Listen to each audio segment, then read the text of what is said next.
não parar, não precipitar e não retroceder. Então dizer para esse cara, sabe quando nós vamos parar? Nunca. Nunca na sua porca vida. Né?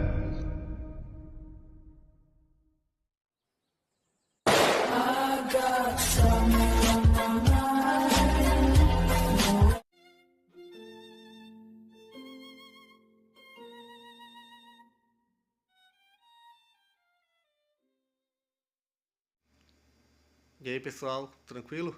Então vem aqui antes do vídeo começar, pedir para vocês se inscreverem, quem não for inscrito, compartilhar, curtir, comentar. Quem puder seja membro do canal, que isso ajuda bastante. Tem também o link do Apoia-se. Quem puder ajudar nosso canal e apoiar financeiramente vai ser muito bem-vindo. Mas o mais importante é transmitir o conteúdo e os conhecimentos do professor Olavo de Carvalho para mais e mais brasileiros. Então compartilhe e ajude aí nossa causa. Muito obrigado a todos os membros, apoiadores do canal. Fico muito feliz. Tenho certeza que a gente está no caminho certo. Então fiquem com o vídeo e até mais. Valeu! A quarta fase era quando o indivíduo já tinha crescido o bastante, já tinha dominado de tal modo, vamos dizer, o ambiente verbal em torno, quer dizer, todo o campo das comunicações, para ele poder avaliar a sua vida como um todo do ponto de vista emocional. E ver se como um todo ele está feliz ou infeliz. Note bem, um bebê pequeno ele só está feliz ou infeliz num certo momento. Né? Agora, chega uma época em que você tem um fundo emocional de felicidade ou de infelicidade, onde você avalia se gostam de você, se você é aceito, se você é desprezado, se você obtém as satisfações que quer da vida ou não. E isto mais ou menos corresponde à adolescência. Então aí significa assim, a busca da satisfação na vida como um todo. A busca da felicidade, por assim dizer. E a felicidade implica então, vamos dizer, a aceitação, a afeição, etc, etc. Né? É justamente quando os garotos têm, por exemplo, surgem problemas com a família, porque ele sente que não é amado o suficiente, com razão ou sem razão, ou quando ele começa a buscar uma namoradinha, quando ele vamos dizer, começa a ter uma relação mais afetiva com o seu círculo de amigos. Tá certo? E, por exemplo, aí a sua satisfação ou insatisfação se condensa em julgamentos mais permanentes ou mais ou menos permanentes que ele faz sobre as pessoas. Eu gosto do fulano ou não gosto do fulano, este é meu amigo, aquele é meu inimigo, coisa que uma criança pequena não tem ainda. Uma criança pequena ela pode encher o outro de tapa, no instante seguinte estão brincando como se nada tivesse acontecido.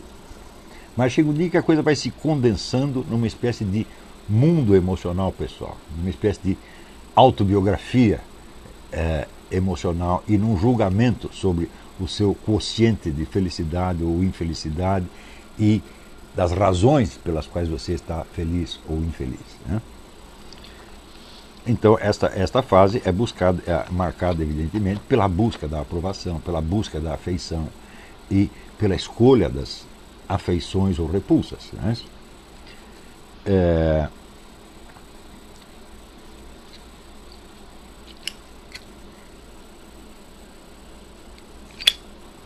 Logo em seguida, o indivíduo entra numa fase em que já não lhe basta ser gostado ou ter, vamos dizer, o coeficiente de felicidade necessário, mas ele começa a se testar a seus próprios olhos para ver se ele gosta dele mesmo ou não, se ele tem motivos ou não. Então ele começa a se testar e buscar desafios, não para provar nada para os outros, mas para si mesmo. Provar para os outros é importante na quarta fase. Quer dizer, o sujeito fazer coisas que lhe trarão o aplauso, a afeição, etc, etc. Mas chega uma hora que o indivíduo quer provar as suas próprias forças, ele quer saber até onde ele é capaz de ir. Tá certo? Então, aí começa a buscar desafios. Tá certo? Não de olho na plateia, mas de olho na sua própria segurança interior. Quer dizer, a conquista de uma confiança, de uma segurança interior que não dependa do julgamento alheio. Dependa apenas dele saber quem ele é e do que ele é capaz. Não é isso? Então, por exemplo, se os garotos entram numa briga, tá certo? Importa a cada um deles vencer a briga, mesmo que não haja plateia alguma. Não é isso? Ao fazer, por exemplo, um exercício, o indivíduo tem que se superar de alguma maneira. Quer dizer, a busca da autossuperação é a constante. Isso aí. É claro que a necessidade do aplauso, da aprovação ainda existe, mas ela já não é o foco principal. Por exemplo, se o indivíduo ele fracassa, mas é aplaudido por afeição, por paternalismo, ele se sente profundamente humilhado. Isso não o satisfaz mais. Né? Quer dizer, é o garoto que apanhou na rua e é consolado pela mãe. Se ele está na quarta fase, ele fica feliz, porque é tudo o que ele queria, é isto. Mas se ele está na quinta, então a afeição materna começa a ser uma vergonha para ele. É aí que os garotos, por exemplo, fogem da mãe. Né? A rejeição da mãe é característica nessa época. Quer dizer, eu não quero ser carregado no colo. Eu quero, né, ser como o Alberto Roberto, eu se fiz por si mesmo. Tá certo? Então, esta é uma fase em que o indivíduo se impõe desafios. Todo mundo absolutamente passa por tudo isso. Tá certo? Só que tem alguns casos que o sujeito para. Quando ele já tem aquele mínimo de confiança em si mesmo que lhe permite atuar na sociedade, ele tem de passar para uma outra fase, onde colocar-se em teste já não é o suficiente, mas é preciso ter uma eficiência real, como por exemplo quando ele arruma um emprego. Quer dizer, o meu patrão não quer saber se eu tenho autoconfiança ou não tenho autoconfiança, ele quer que eu faça o serviço direitinho. Então aí o desafio deixa de ser um meio de autoavaliação e passa a ser um meio de ação efetiva na sociedade, onde o que interessa não é mais a busca da segurança, mas a busca da eficiência. Veja que é impossível você passar para esta se você não passou pela anterior. Se você não tem aquele mínimo de autoconfiança necessário para você saber quem você é, o que você pode, como é que você vai avaliar se você está sendo eficiente ou não? Isso é impossível. Né? Muito bem. Se passou por esta fase, então você chega a uma coisa que é a maturidade. A maturidade significa que o indivíduo ele sabe quem ele é, ele sabe se ele está feliz ou infeliz, ele sabe, conhece mais ou menos o seu círculo de capacidades, ele sabe quais são os seus direitos e deveres na sociedade. E ele sabe que deve julgar os outros mais ou menos pelos mesmos critérios. Então aí adquire um senso de justiça, de, por exemplo, o que nós diríamos cidadania. Quer dizer, essa camada 7, então, é a camada do homem normal de toda a sociedade. Quer dizer, você tem que saber quem você é, onde você está, quais são os seus direitos, quais são os seus deveres e como julgar o próximo de acordo mais ou menos com a mesma tabela de direitos e deveres. Tá certo? O que lhe permite, então, uma convivência objetiva, normal e saudável com outras pessoas. O desenvolvimento humano, evidentemente, não para aí. Pode haver uma oitava camada em que o indivíduo que é adulto, ele coloca toda a sua vida em questão. Diz, bom, eu já obtive o que eu queria, eu estou aqui casado, sou um pai de família, sou capaz, etc, etc, etc, tenho lá meu dinheiro, tenho meu emprego, está tudo certinho, mas para que serve tudo isso? O que eu estou fazendo aqui? Quem sou eu em última instância? Então, essa é uma etapa de crise, é uma crise da maturidade. Umas pessoas sofrem a crise da maturidade aos 50, 60, aos 40, outras só sofrem aos 20 e pouco já, dependendo, vamos dizer, da velocidade do seu desenvolvimento. Então, vamos dizer, até a camada 7, todos os seres humanos devem chegar necessariamente. Tá certo? Isso é uma condição para a vida social. Se as pessoas estacionam nas camadas anteriores, a sociedade simplesmente não funciona. E você vai ver que o Brasil é um exemplo disso, onde o número de pessoas que param na camada 4 é um negócio impressionante. E aqueles que estão na 4 lutando para passar para a 5, mas sem passar, sem assumir inteiramente a responsabilidade do desafio, portanto ainda estando na 4, e ainda necessitando muito da aprovação, do aplauso do grupo, do apoio exterior, as pessoas não podem agir objetivamente jamais, porque tudo que elas estão fazendo é para adquirir uma satisfação, uma gratificação subjetiva, no fim das contas. E, no entanto, embora estejam na camada 4, elas podem socialmente desempenhar papéis que correspondem às camadas seguintes. O sujeito pode estar casado, ter filho, ter um emprego, etc, etc. E ainda a sua motivação básica é a de camada 4. É a aceitação, é a sua felicidade subjetiva, etc, etc. Então, é claro que uma sociedade que é composta de pessoas assim não pode funcionar. Não é isso? Porque as ações do indivíduo sempre terão, vamos dizer, uma motivação aparente, que é aquela que corresponde à sua função na sociedade, e uma motivação interior efetiva, que é muito mais primitiva, por assim dizer.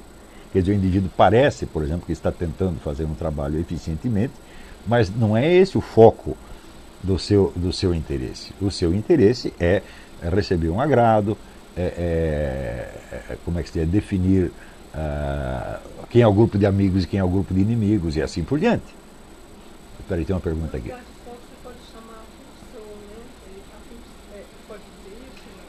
Eu não uso a palavra pulsão porque o Zonde já usou num outro sentido, mas é uma pulsão, evidentemente. É um impulso, sem dúvida. Né? É o impulso predominante. Mas eu não uso a palavra pulsão porque eu prefiro guardar o termo para aquelas 4 fundamentais que o Zonde define. Né?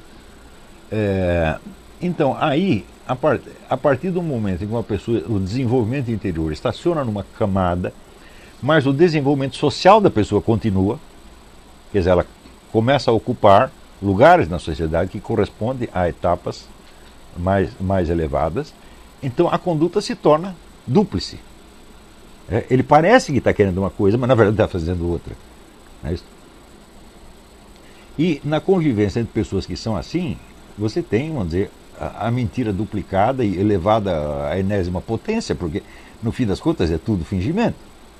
Ninguém é capaz se o indivíduo fosse capaz de dizer, olha, eu estou um pouco ligando para ser eficiente no trabalho, o que eu quero é que gostem de mim, o que eu quero é me sentir ligado aos meus amigos e hostil aos meus inimigos. Né? Se o indivíduo confessasse isso, ele talvez começasse a passar para a fase seguinte, porque ele diria, pô, mas isso é uma chatice, isso não basta para mim. Né? Mas, quando acontece essa defasagem entre o desenvolvimento interior e o desenvolvimento social, então você entra na falsificação da vida social. Então, por exemplo, se você observar, vamos dizer, os debates no nosso parlamento, ou mesmo os debates de mídia, tá certo? Você vê que o coeficiente de discussão objetiva é muito pouco. Se fosse grande, então os debates corresponderiam aos problemas, à gravidade objetiva dos problemas reais. Não é isso? Mas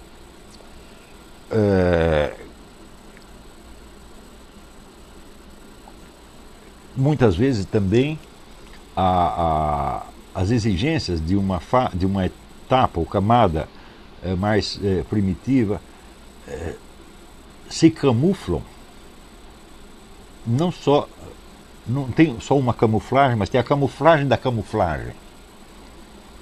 Por exemplo, a busca da aceitação pode ser camuflada numa aparente eficiência exterior,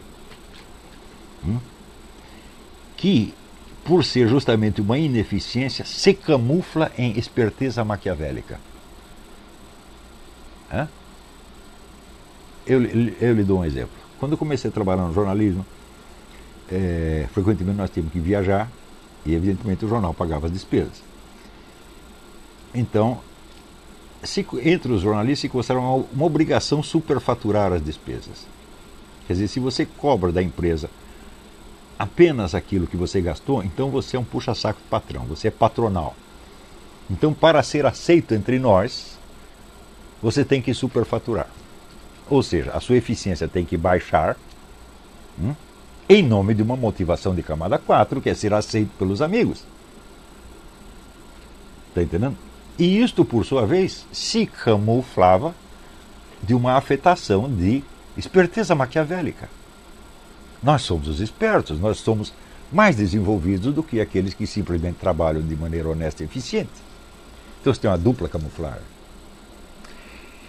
É esta superposição, vamos dizer, de funções e camadas, funções que não correspondem às camadas, mas que são efetivamente exercidas na prática, é que pode tornar a convivência numa sociedade uma confusão dos diabos, onde ninguém sabe por que o outro está fazendo alguma coisa. E a confusão, naturalmente, cria insegurança. E esta insegurança se traduz, sobretudo, na instabilidade das relações, na volubilidade, onde o indivíduo passa a odiar o outro por alguma frescura, uma bobagem de momento, tá entendendo? E essa bobagem, às vezes, determina o curso da vida dele inteiro. Né? Isso aí acontece com muita frequência. E é, vamos dizer, um sintoma de mau desenvolvimento humano. O indivíduo que estaciona na camada 4 é porque algo lhe faltou em termos de educação doméstica. A educação doméstica foi má. A gente sabe que o número de pessoas que têm filhos, mas odeiam ter filhos, é muito grande. Quer dizer, pessoas que não se tornaram pais e mães por vocação, mas simplesmente porque uma fatalidade da natureza, o espermatozoide que chegou lá na hora errada, a camisinha estourou, alguma coisa assim. Então o sujeito vê o filho como uma fatalidade que lhe caiu na cabeça e ele vai tentar se vingar desse filho de qualquer maneira, ou se vingar da mulher que lhe deu o filho e assim por diante. Então é claro que a criança criada nessas circunstâncias, ela não vai obter, vamos dizer, o carinho, a atenção necessária para que se desenvolva normalmente, porque isso é a coisa mais importante. Durante as 3 fases anteriores, né, é absolutamente necessário que os pais garantam o coeficiente de afeição para que, ao chegar na 4, ela não empaque e, por assim dizer, o palco giratório não estaciona ali mesmo. Senão, as necessidades afetivas continuarão sendo o centro da vida do sujeito pelo resto da vida, sem que ele possa confessá-lo para si mesmo. Então começa, vamos dizer, a camuflagem perante os outros e a camuflagem perante si mesmo. Então é claro que a convivência aí é um jogo de erros. É um sistema de erros, como dizia o Carlos Drummond de Andrade. Não é isso? E pense bem, como é possível que uma sociedade assim tenha uma política organizada, uma administração eficiente, tá certo? Uma imprensa que funcione, uma educação maravilhosa? É impossível. Né? Isso aqui, fazendo um parênteses,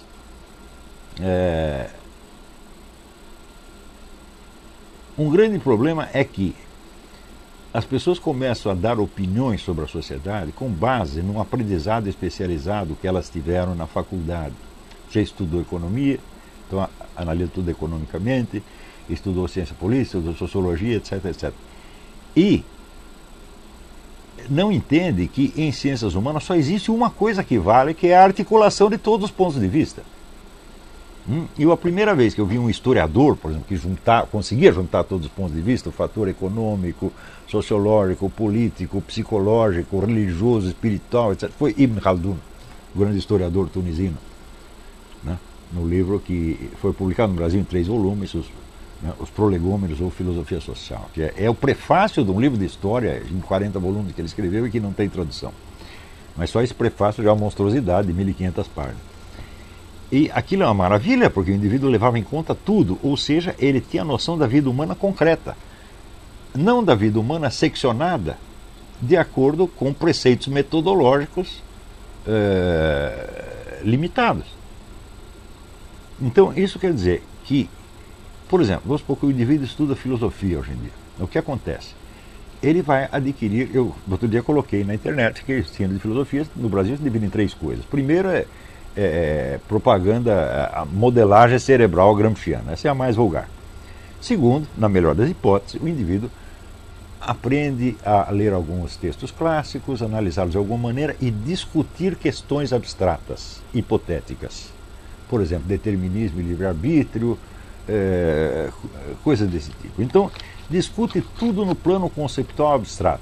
Mas acontece que a discussão de conceitos genéricos abstratos, é apenas uma discussão de possíveis, não tem nada a ver com a realidade. Quer dizer, esses esquemas explicativos abstratos, eles só valem como prefácio metodológico a um estudo da realidade. Eles não significam nada em si mesmos. E o indivíduo que se...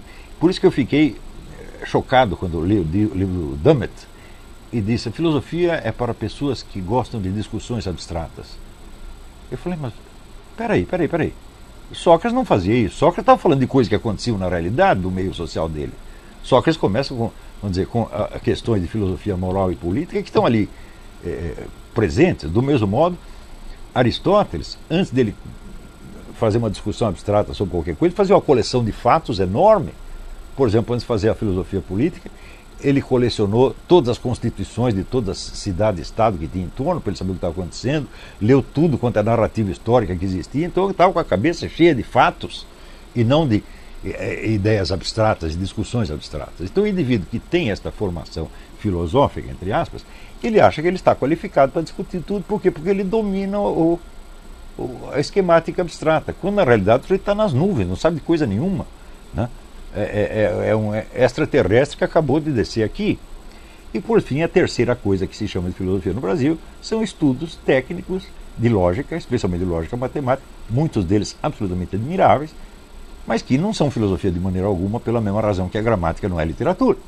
O sujeito pode saber toda a gramática e não saber escrever. Era o caso, por exemplo, do Antônio Wise, né? Que o Milor Fernandes dizia: ele conhece todas as palavras da língua portuguesa, ele só não sabe juntá-las, né? E ao passo que existem excelentes escritores que não dominam completamente a gramática. Um deles é o Lima Barreto. O Lima Barreto comete erros de gramática, sem perceber, mas ainda assim ele tem força, tem expressão, etc. Então, a lógica, como diz o Eric Weil, a lógica definitivamente não é a filosofia. Então, essas pessoas não são filósofos, são quase matemáticos.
Chegamos a mais um final de uma aula, de um vídeo. Espero que tenham gostado.